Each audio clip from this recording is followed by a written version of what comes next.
অনেকদিন ধরে ভাবছি একটু খিচুড়ি রান্না করবো। বাড়ির লোকও বলছে যে খিচুড়ি রান্না করলে মন্দ হয় না। খিচুড়ির সঙ্গে আবার একটু পাঁচমিশালি তরকারিও করবো। পাঁচমিশালি সবজির জন্য ডাঁটা, সাদা ডাঁটা, আলু, মিষ্টি কুমড়ো, সাদা আলু, মিষ্টি আলু, বেগুন কেটে নিচ্ছি।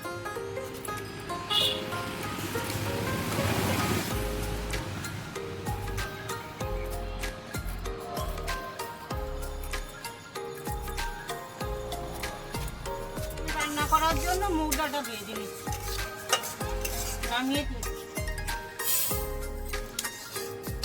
রান্না করার জন্য খালি করে আমি তেল দিয়ে দিলাম।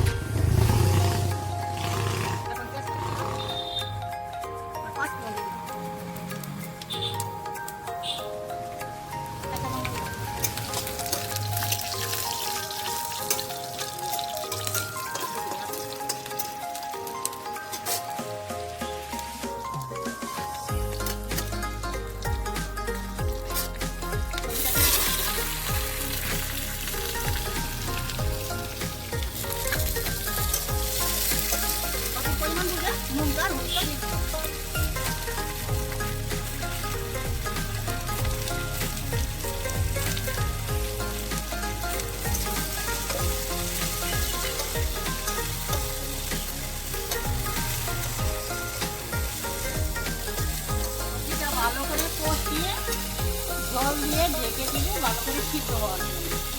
দেখো তরকারিটা সিদ্ধ হয়ে গেছে। এখন আগে থেকে ভেজে রাখা মশলা দিয়ে দিই। জিরা আর আদা যেটা মশলা বানিয়েছিলাম এখন এটা দিয়ে দিই। ভালো করে নেড়ে চেড়ে নামিয়ে দেবো। দেখো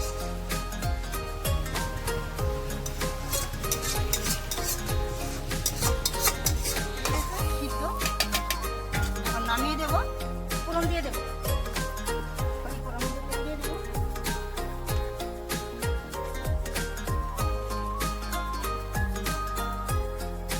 দেখো তেলটা গরম হয়ে গেছে।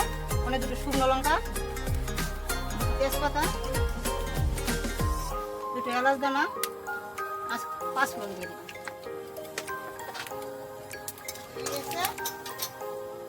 এখন জিরে, ধনিয়া, আদা সব পেস্ট করে রেখেছিলাম, একটু ঘি দিয়ে নামায় দেবো।